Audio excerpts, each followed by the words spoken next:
Hace años en el norte de Noruega ocurrió un extraño incidente.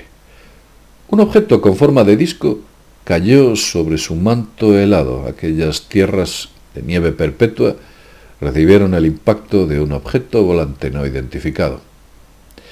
Ese objeto fue posteriormente retirado y llevado a una ubicación secreta. Pero vamos a contaros toda esta historia en el siguiente vídeo. Vamos a ello.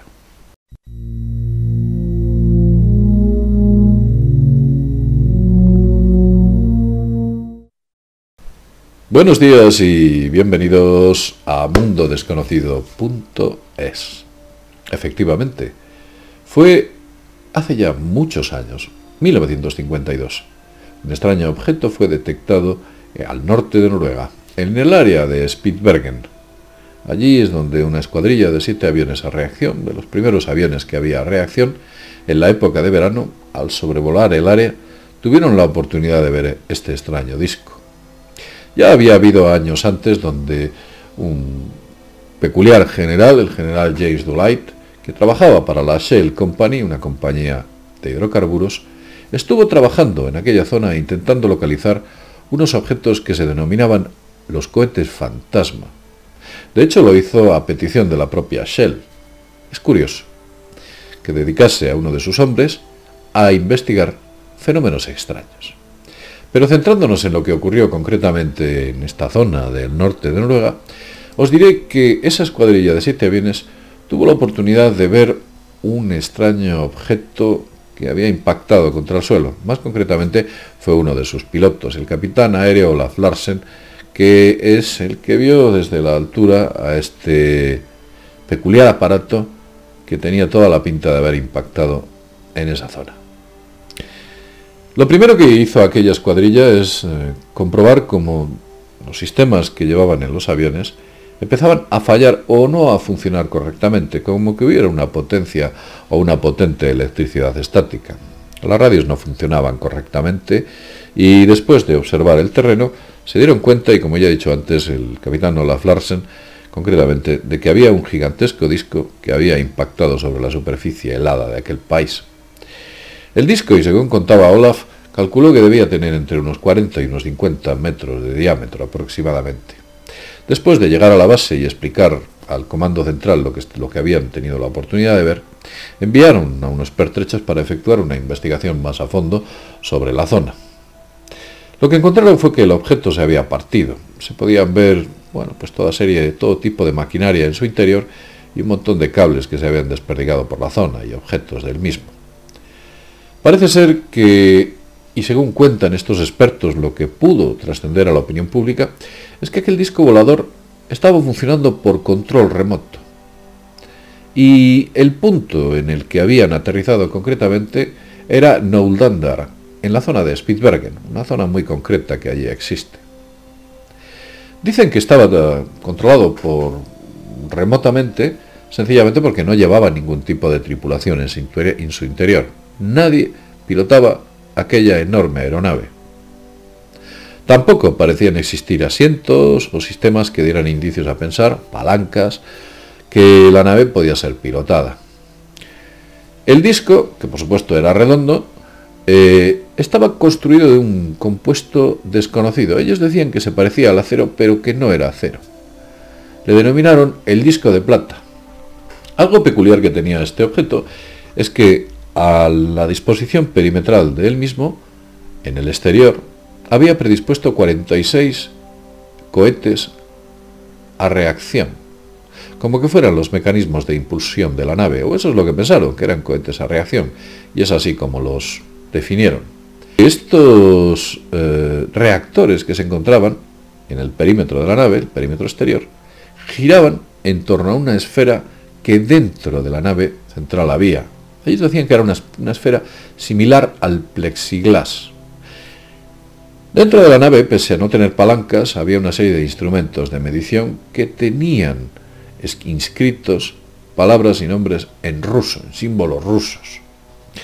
Y después de leer una serie de informaciones que en ruso allí aparecían, llegaron a la conclusión de que debido a los tanques de combustible que dentro del sistema habían encontrado, el radio de acción del aparato podía superar perfectamente los 30.000 kilómetros, imagínese usted qué barbaridad. Y también, debido a las capacidades tan espectaculares del casco, se pensó que la altura capaz a la que podía llegar este objeto era ni más ni menos que unos 160 kilómetros de altitud. De hecho, lo llamaron el platillo volante, aparte del disco de plata, le dieron muchos nombres.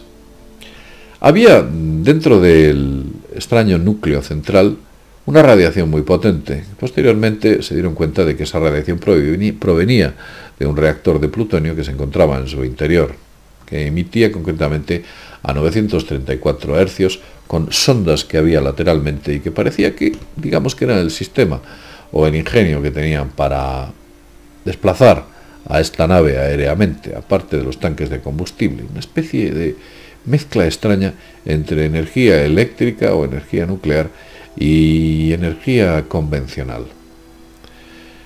También tuvieron la oportunidad de ver cómo dentro de estos relojes o sistemas de medición que dentro de la nave había, vieron que tenían controles que estaban indicando medidas que ni siquiera ellos conocían, no sabían qué demonios indicaban ciertas medidas que allí aparecían. A medida que la historia empezó a salir a la luz, llegó incluso un coronel noruego del Estado Mayor, el coronel Gernot Dyrel, quien hizo unas afirmaciones espectaculares al respecto, que cambiaron bastante el panorama de lo que inicialmente se sabía. Esto que os he contado es lo que se pudo escuchar por una serie de rumores y una serie de filtraciones que en el propio ejército noruego apareció.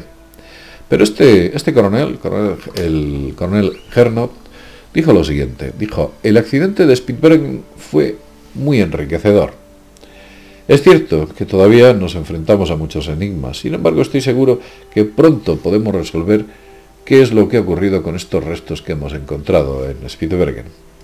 Él afirma que el disco no era de origen soviético, que no había sido construido por ningún país del mundo. Afirmó que no tenía tecnología de remaches en la superficie en la que estaba construido y tampoco se conocía el metal con el que había sido construido.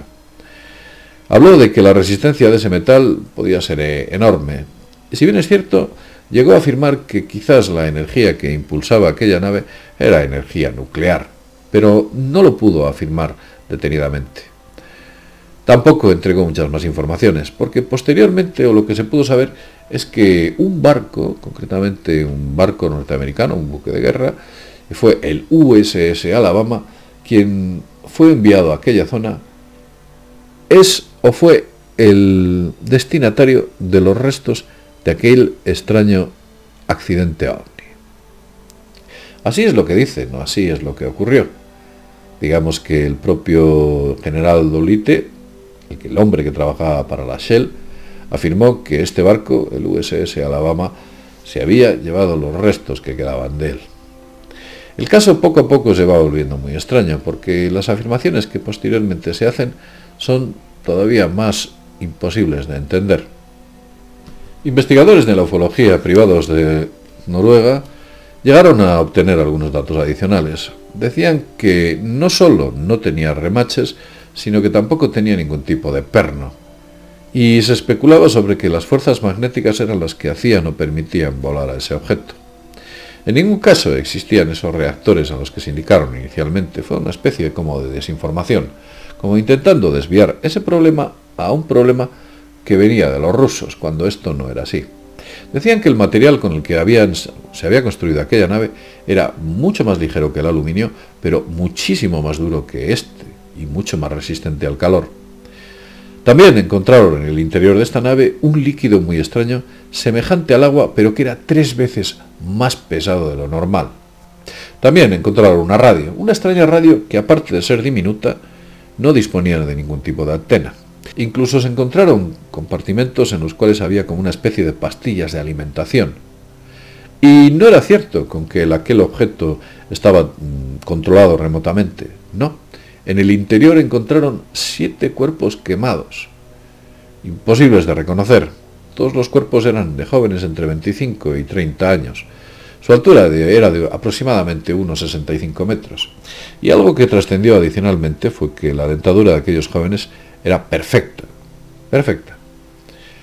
Siempre se desconoció el motivo por el cual aquella nave cayó, pero algunos especularon que fue debido a las pruebas nucleares que se estaban efectuando por la zona y algún tipo de radiación interfirió todos los sistemas de pilotaje de aquel vehículo, aquel extraño objeto, y al final cayó sobre las tierras heladas del norte de Noruega. Como vemos, sobre los acontecimientos sucedidos hay varias versiones.